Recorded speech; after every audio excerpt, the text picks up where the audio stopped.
નમસ્કાર દર્શક મિત્રો, આપ જોઈ રહ્યા છો સીડી ન્યૂઝ ચેનલ ધ્રાંગધ્રા. સીડી એટલે કરપ્શન ડિસ્ટ્રોયર ન્યૂઝ, હંમેશા સત્યની સાથે. હું આપનો જયસિંહ પઢિયાર. આજે સવારે 6 વાગ્યાની આજુબાજુમાં ધ્રાંગધ્રાના વાદીપરામાં 2 મહિના પહેલાં એક 30 વર્ષનો યુવાન 45 વર્ષની ડોશીને ઉપાડીને ભાગી ગયો હતો. તે બનાવમાં તે 45 વર્ષની મહિલાના સગાવાલાઓએ ધ્રાંગધ્રાના વાદીપરામાં આવી અને આ યુવાનના તથા તેના ભાઈઓના ઘર ઉપર હિચકારો હુમલો કર્યો છે અને આ ઇકો ગાડીને નુકસાન કરવામાં આવ્યું છે. તમામ કાચ તોડી નાખવામાં આવ્યા છે, લાઇટો તોડી નાખવામાં આવી છે તથા મોટરસાઇકલને પણ મોટું નુકસાન કરવામાં આવ્યું છે. ત્યારે આપણે જોઈ શકીએ છીએ કે મોટરસાઇકલ તથા ઇકોનો કચર ઘાણ વાળી નાખવામાં આવ્યો છે અને તે યુવકના ભાઈઓ તથા બીજા કુલ 4 થી 5 ઘરની અંદર તોડફોડ કરવામાં આવી છે. સામાન વેરવિખેર કરવામાં આવ્યો છે અને આ પીડિતોના કહેવા મુજબ ધારિયા, પાઇપ તથા બીજા હથિયારો લઈ 6 થી 7 જણા તૂટી પડ્યા હતા અને 4 થી 5 ઘરોમાં હાહાકાર મચાવી દીધો છે. ત્યારે નાના બાળકોને પણ નાનું મોટું વાગ્યું છે. 2 મહિલામાં એક મહિલા ગર્ભવતી હતી, તેને પણ મારવામાં આવી છે તથા એક મહિલા બીજી જેના હાથમાં વાગેલું છે. તથા આપણે જોઈ શકીએ છીએ કે આ જે ઘર દેખાઈ રહ્યા છે તે ઘરમાં ઉપરના માળે ધાબે તથા નીચે તથા બાજુમાં એવી રીતે 3-4 ઘર તો અહીંયા જ છે જેના ઉપર હુમલો કરવામાં આવ્યો અને ત્યાં સૂતેલા લોકો ઉપર, નિંદ્રાધીન લોકો ઉપર હિચકારો હુમલો કરવામાં આવ્યો છે. આપણે જોઈ શકીએ છીએ કે આ મકાનની અંદર પણ બધો સામાન વેરવિખેર કરી નાખવામાં આવ્યો છે અને આ ઘરની અંદર ઉપરના માળે સૂતેલા લોકોને પણ મારવામાં આવ્યા છે. બાજુના ધાબામાં સૂતેલા લોકોને પણ મારવામાં આવ્યા છે, જેમાં 3 પુરુષો ઘાયલ થયા છે તથા 2 મહિલાઓ ઘાયલ થઈ છે તથા નાના બાળકો ઉપર પણ પથ્થરમારો કરવામાં આવ્યો છે.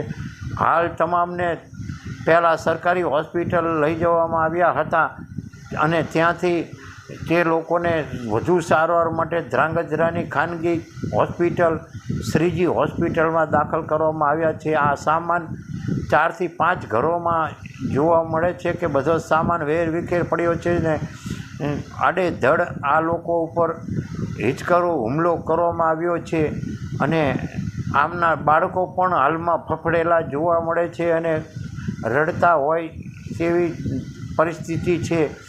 તો આ બનાવ બન્યો શા માટે? આ બનાવની વધુ મળતી વિગતો મુજબ ધ્રાંગધ્રામાં 2 મહિનાથી આજુબાજુમાં આ પરિવારનો એક 30 વર્ષનો યુવાન જે 4 બાળકોનો બાપ છે તે સિંહોર અથવા બીજી જગ્યાએ રહેતી એક 45 વર્ષની તેમની જ્ઞાતિની જ મહિલાને ભગાડી ગયો હોય. તે લોકો મહિલાને પાછી લાવી આપવા માટે અવારનવાર મિટિંગો કરતા હતા અને વાતો કરતા હતા અને આ યુવાન જે મહિલાને લઈને ભાગી ગયો છે તે મહિલાના પરિવારજનો આ લોકોને ખૂબ જ દબાણ કરતા હતા. ત્યારે આપણે જોઈ શકીએ છીએ કે આજે વહેલી સવારે અને આ યુવાનના પરિવારજનોએ પણ પોલીસને રજૂઆત કરી હતી અને પોલીસ તે બંને જે ભાગી ગયા હતા તેઓના પરિવારને તેઓના મોબાઈલ પરથી લોકેશન શોધવાની પ્રયાસ કરી હતી. ત્યારે આજે સામેવાળાની એટલે કે મહિલાના પરિવારજનોની, સાસરિયાઓની હિંમત જવાબ દઈ દેતા તેઓએ આ હિચકારો હુમલો કર્યો છે. 7 જેટલા લોકોના નામ સામે આવી રહ્યા છે, જેમાં 6ના નામજોગ છે અને એક અજાણ્યો ડ્રાઈવર જે વાહન લઈને આવેલો હતો તે પણ આમાં સામેલ હોય તેવું લાગી રહ્યું છે. ત્યારે આ લોકોના કહેવા મુજબ કે અમારા ઘરમાં તોડફોડ કરી ધારિયાઓ, પાઇપો, હથિયારો જેવા તીક્ષ્ણ હથિયારોથી હુમલો કરવામાં આવ્યો છે અને હાલ આ તમામ શ્રીજી હોસ્પિટલમાં સારવાર લઈ રહ્યા છે તે આપણે જોઈ શકાય છે.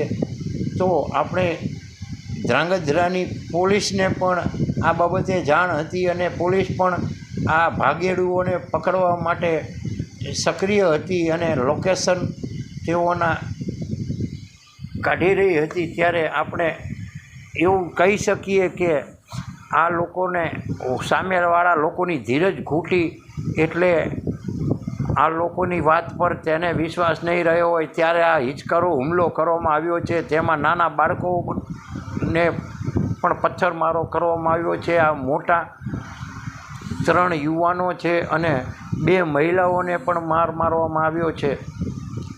તો ખરેખર આ બનાવની પાછળ શું રહસ્ય છે તે તો આગળ પોલીસ તપાસ કરશે ત્યારે પણ જાણવા મળશે. તો ભાઈઓ અને વાચકો, દર્શક મિત્રો, આપ જોઈ શકો છો કે આ હોસ્પિટલમાં સારવાર લઈ રહ્યા છે.